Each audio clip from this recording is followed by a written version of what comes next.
Ladies and gentlemen, boys and girls, today is going to be a very special day. Not only am I going to be reviewing the 800 RC Brutale, but I'm also going to be comparing it to the 2020 890 Duke R that I've already reviewed. Now, if you haven't checked out my comparison video and the review of the 890 Duke R along with the 765 Street Triple RS, make sure to go check that one out. With the sunlight shimmers, I'll show you the way. I can sense your hand, every particle in the air. We're connected somehow. I know you are there. And the way that you breathe underneath all the things that you show me and let me see. It's another dimension of naturally waiting for the sign. Believe that this is real. This is the rhythm of my soul. Can you feel electric pulses? You got something way beyond. Can you feel electric pulses? I'm lost in your eyes. Don't need to pretend. My mind gets lost again and again. So today's episode is brought to you by petrolpower.co. That is officially my brand new merchandise website. I've kind of been building it in secrecy and it officially launched as of this episode. So go to petrolpower.co, order t-shirts such as this and also a Petrolhead hat. Along with this t-shirt and this hat, you're going to find 10 or 12 other products. I'm creating it just for my fans only, so hopefully you like what you see. All right, with that said, let's move on to reviewing this MV Agusta 800 Brutale. So like the fully fared 800 RC race bike that I already tested on the channel, I took it up the mountains of Palomar and I really had a great time with it. And Chris was really nice enough to lend me his Brutale 800 RC to review for you guys today. And I think that this bike is even more rare than that motorcycle because in this version, there's only 250 of them. And out of 250, this one happens to be number 190. So back to back, two very exciting, two very sexy, gorgeous looking motorcycles that are super rare. And in a future episode, what I'm going to be doing is I'm going to be comparing this motorcycle along with the full fairing version and give you guys my opinion of what I think of both of them. Obviously, with this one being the more comfortable, suitable for the street version. But obviously, it's race engineered and it's race bred, just like the RC version. So my friend Chris mentioned that the weight of this motorcycle is a tad more than the version that has the full fairings. But this motorcycle dry is 364 pounds.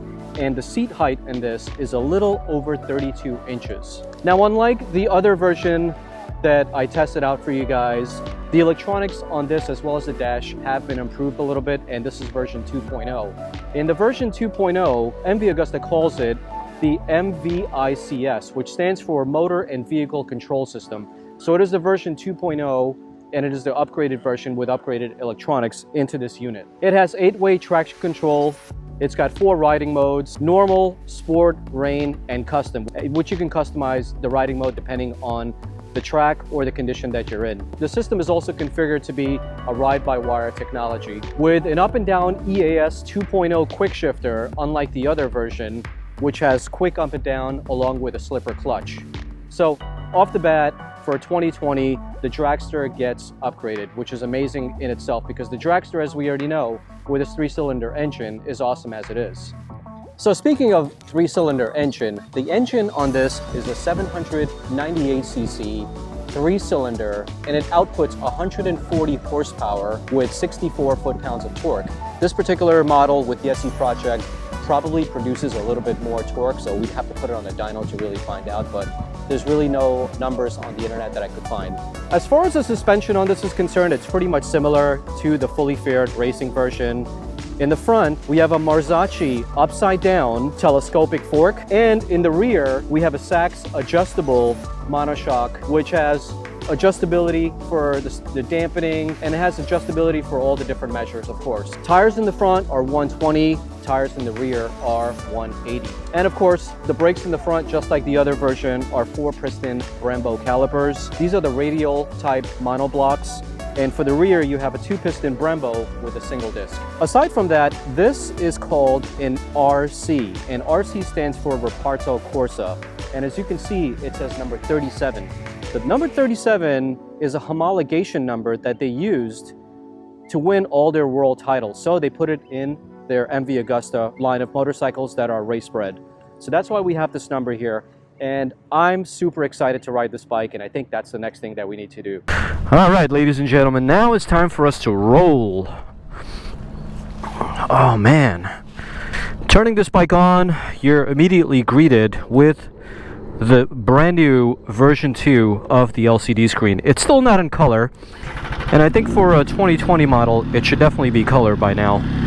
But I don't think any of that really matters, because look at this thing, it's absolutely gorgeous. In the green, the red, and the white. This is simply a gorgeous color in every respect. Oh man. The bike sounds so freaking amazing, man. As you can imagine with the SE Project exhaust, this thing is just a beast. So, like my other reviews, we're going to be talking about comfort, we're going to be talking about styling, which is absolutely gorgeous, and we're going to be talking about performance. And with performance, it's going to be, how does it ride? What's the suspension like? And how fast is it, or how fast does it feel? Torque-wise and horsepower-wise. And the first thing that we'll be discussing is comfort, because these are regular streets. And most of us are going to be riding in regular streets. Not everybody is going to buy this bike just to track it. If you're very, very fortunate enough to have that kind of money, then you're going to buy this as a track bike, and you'll have 15 others that you'll ride on the street. But not all of us are in that position.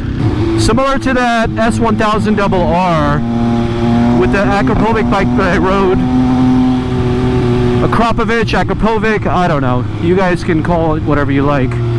But similar to that exhaust, it spits on upshift, and I love that, man. There goes Chris with the 890 Duke.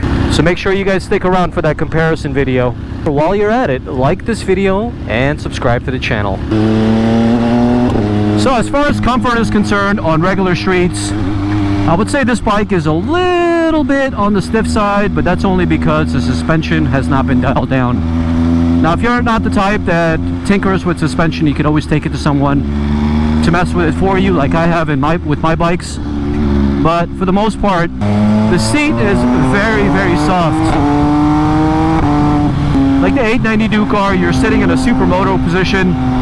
The handlebars are a little bit higher up than the 890 Duke R, but you are against the tank pretty much. Now, one thing that does bother me is the left and right sides of the tank. They're kind of like hitting the sides of my thighs, and I'm not sure if it's because I have shorter legs, but I'm somewhere around 5'6", and at the moment I can't really hug the tank as much as I want to, and the sides are kind of like pointy, so my thighs are up against the pointy sides, and at a track situation, if my legs are going to be gripping this thing, it might hurt.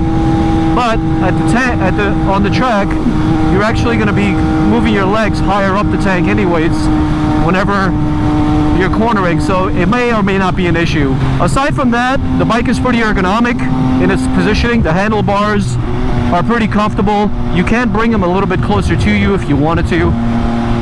And the mirrors are probably some of the best mirrors I've seen as of yet, because they don't vibrate at all. Well, they do just a little bit, but it's not a whole lot where it creates a very, very big distraction. Boy, this motorcycle sounds good.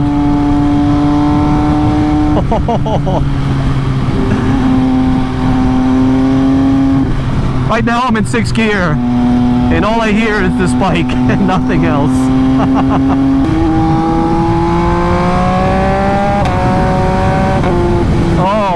man, that sounds so good. Tracks the corners very nice as well. Alright, so now, shifting on this bike is super smooth as well. I remember shifting with the 800 RR. I think it was a 2017 RR that I rode. It was a friend's bike. It wasn't the RC version, but it was a Dragster RR. And I remember the quick shifter on that was butter smooth as well. And I don't think they really made that much of a difference on that bike versus this one, but this one does have version 2.0 of the quick shifter. But it does feel very, very smooth. It doesn't upset the suspension, and I like it a lot. Super smooth, man. Oh, sounds so good, man. Looking down while you're riding the motorcycle, the tank is massive. It looks very, very big. Like, this is as Street Fighter-esque as you're gonna get. But boy, is it gorgeous with that red, white, and green. This is one of the most beautiful motorcycles I've ever ridden. The closest motorcycle that I would compare this to would probably be my Ducati 959 Panigale Corsa, and that motorcycle in its own was absolutely gorgeous, and that was matte. But this one is even better looking with the glossy finish. When you're shifting the bike up or down into the gears, you hear a backfire, and it gives you this feeling, oh, you just want to, all you want to do is just continue to go up and down in speed just so you can upshift and downshift. It kind of sends a pleasure sense up and down your arms. Oh, baby.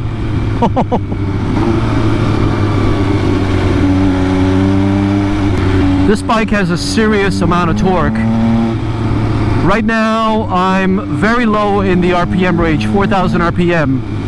And even though this bike has 64 foot-pounds of torque, and it may actually have more because of the SC exhaust pipe, but I don't feel like it's lacking at all, and it very much reminds me of the fully fared version.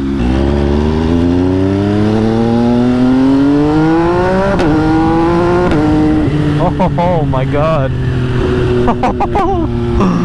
Wow.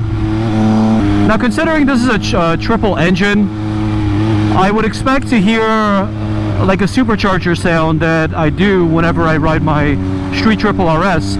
But unlike the Street Triple RS, there is no supercharger whining sound, which is pretty distinctive in a triple engine. But maybe it's due to having the SC project exhaust, that it kind of waters that sound down a little bit, because it's probably overpowering it. Steering is very, very light and flickable on this thing. I don't know, man. In 2020, I haven't really been disappointed with the bikes that I've been riding. There's really nothing to complain about too much, to be honest with you. In this day and age, it's really, really difficult to be disappointed with the lineup of motorcycles that are out. Technology has gotten so much better, electronics, and overall the bikes have become safer and safer. Granted, they're motorcycles, so anything can happen on the street, but I think the motorcycles have beefed up the suspension, the brakes, and overall traction control, ABS, and a lot of them have an IMU based system, and I believe this one does as well. But I haven't really researched that information, so I'm not sure if it has an inertial measurement unit or not. But I don't doubt it having one. Alright, let's see what this baby can do.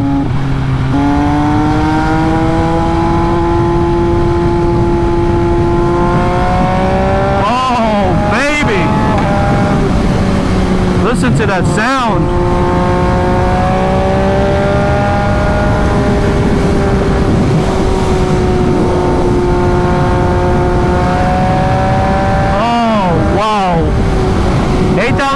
And this thing has so much torque.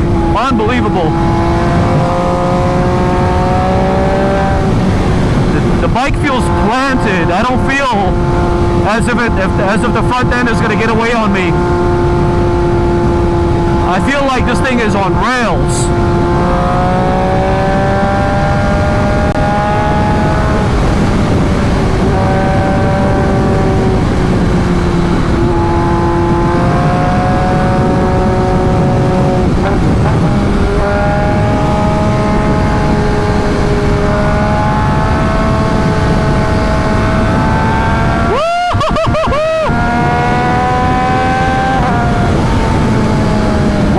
can't believe how much this bike feels like it's on rails.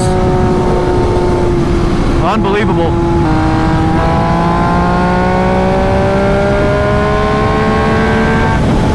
That was wide open throttle right there. Man, it sounds so good. It pulls so hard.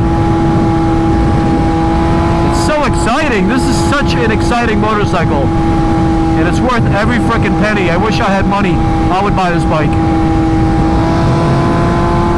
So, performance-wise, I think it handles pretty well. Listen to those downshifts. Alright, ladies and gentlemen, we are pretty much done for this episode. Oh man, I am thoroughly impressed by this bike. Oh my god. Not only is it a gorgeous bike, but it handles phenomenal, even though I didn't take it into twisties, but I can tell the pedigree that this motorcycle has is race bred. It has power. It has handling, it has the looks, and it also has the name MV Agusta with this absolutely Reparto Corse color livery. Alright, ladies and gentlemen, this has been another episode for you guys, and I hope you enjoyed it. So, once again, if you have not watched the fully fared version of this motorcycle, the review that I did last week, make sure you go check that one out. Make sure to go check out the comparison video that I made with the 765 Street Triple RS against the 890 Duke R. And stay tuned for the 890 Duke R comparison against this motorcycle coming up next. Please like this video, please subscribe to the channel, and don't forget to go to my merch website. If you want to support me, it's called petrolpowered.co. Alright guys, catch you on the next episode. Take care. Ciao for now.